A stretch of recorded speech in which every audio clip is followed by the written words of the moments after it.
आपल्या सगळ्यांचं स्वागत आहे. आज आपण एका अशा प्रवासावर निघतोय जो फक्त रस्त्यांवरचा नाही, तर तो आहे आपल्या स्वातंत्र्याचा, आपल्या हक्कांचा. आणि या प्रवासात आपला गाईड कोण असणार आहे माहितीये? भारतीय घटनेचं कलम 19.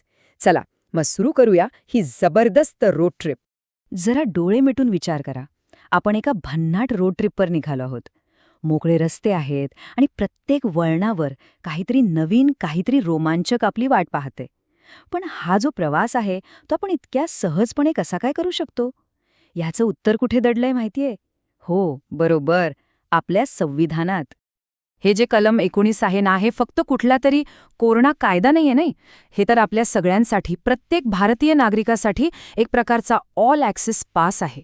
हा पास वापरून आपण नक्की कुठे कुठे जाऊ शकतो, काय काय करू शकतो, हेच तर आज आपल्याला समजून घ्यायचंय. ओके, तर मग गाडीची चावी फिरवूया. कुठलीही रोड ट्रिप कशी सुरू होते?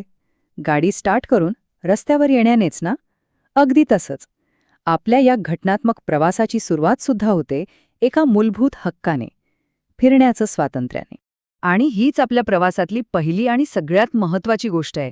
आपली घटना आपल्याला स्पष्टपणे सांगते की प्रत्येक भारतीय नागरिक काश्मीरपासून कन्याकुमारीपर्यंत देशाच्या कानाकोपऱ्यात कुठेही अगदी मुक्तपणे फिरू शकतो. हा आपला हक्क आहे. हे स्वातंत्र्य म्हणजे जणू आपल्या प्रवासाचं इंजिनच आहे, नाही का? या इंजिनमुळेच तर आपली गाडी धावते. म्हणजे आपण देशाच्या एका टोकापासून दुसऱ्या टोकापर्यंत कोणत्याही अडथळ्यांशिवाय, कोणत्याही भीतीशिवाय प्रवास करू शकतो. खरं तर हाच आपल्या अख्ख्या प्रवासाचा पाया आहे. बरं, प्रवास म्हणजे फक्त डोंगर, दऱ्या आणि शहरं बघणं नसतं, बरोबर ना? प्रवासाची खरी मजा तर लोकांना भेटण्यात, त्यांच्याशी गप्पा मारण्यात, त्यांचे अनुभव ऐकण्यात असते. मग यासाठी आपलं संविधान आपल्याला कोणती टूल्स किंवा साधनं देतं? चला बघूया. बरोबर. कारण प्रवास हा फक्त ठिकाणांचा नसतोच. तो असतो विचारांच्या देवाणघेवाणीचा, नवनवीन माणसं जोडण्याचा. कल्पना करा, प्रवासात आपल्याला काही समविचारी लोक भेटले. आपल्याला त्यांच्यासोबत आपले विचार शेअर करायचे आहेत. मग काय? इथेच आपलं संविधान आपल्याला एक पूर्ण कनेक्शन टूलकिट देतं. पहिलं म्हणजे बोलण्याचा आणि आपले विचार मांडण्याचा हक्क, म्हणजे भाषण आणि अभिव्यक्ती स्वातंत्र्य. दुसरं, शांततेत एकत्र जमण्याचा हक्क. आणि तिसरं, आपल्या विचारांशी जुळणाऱ्या लोकांसोबत मिळून संघटना किंवा युनियन बनवण्याचा हक्क. समजा प्रवासात आपल्याला कुठेतरी खराब रस्ते दिसले आणि वाटलं की यावर आवाज उठवला पाहिजे, तर हे हक्क आपल्याला काय ताकद देतात? आपण आपलं मत मांडू शकतो, तिथल्या लोकांना एकत्र बोलू शकतो आणि अगदी रस्त्यांच्या सुधारणेसाठी एक गटही तयार करू शकतो.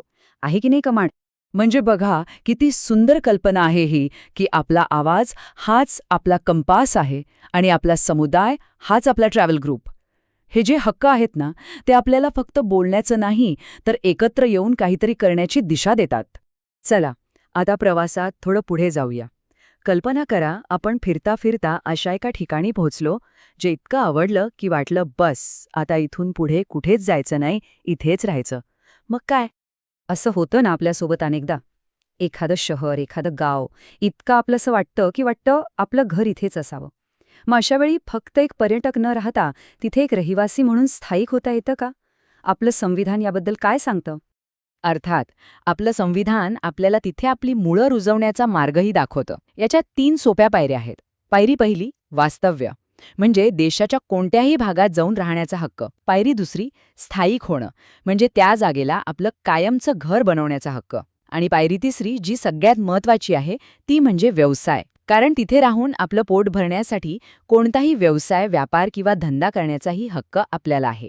तर फिरण्यापासून सुरुवात करून, लोकांना भेटून आणि मग कुठेतरी स्थायिक होण्यापर्यंत आपण हा सगळा प्रवास पाहिला. पण एक मिनिट थांबा, हा सगळा खटाटोप फक्त एका रोड ट्रिपसाठी आहे का? नाही, याचा अर्थ खूप मोठा आहे. 6 हा आकडा लक्षात ठेवा, कारण कलम 19 आपल्याला फक्त 1-2 नाही, तर तब्बल 6 वेगवेगळी स्वातंत्र्य देतं. आणि ही सगळी एकमेकांमध्ये इतकी घट्ट गुंतलेली आहेत की ती मिळूनच एका भारतीय नागरिकाचा खरा कणा बनवतात. ही जी रोड ट्रिप आहे ना, हे खरं तर आपल्या सगळ्यांच्या आयुष्याचा प्रवासाचे एक प्रतीक आहे. आणि कलम 19 मधली ही 6 स्वातंत्र्य फक्त फिरण्यासाठी नाही, तर आपल्या संपूर्ण आयुष्याच्या प्रवासाला शक्ती देतात. अर्थात ह्या स्वातंत्र्यावर देशाची सुरक्षा आणि सुव्यवस्था टिकवण्यासाठी काही वाजवी बंधने नक्कीच आहेत. पण तरीही ही स्वातंत्र्यच आपल्या नागरिक म्हणून असलेल्या प्रवासाला खरा अर्थ देतात. तर मग जाता जाता एक प्रश्न सोडून जातो.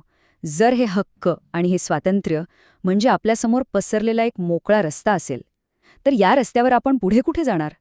ही स्वातंत्र्याची गाडी आपल्याला कोणत्या नव्या संधींपर्यंत घेऊन जाईल, याचा विचार नक्की करा.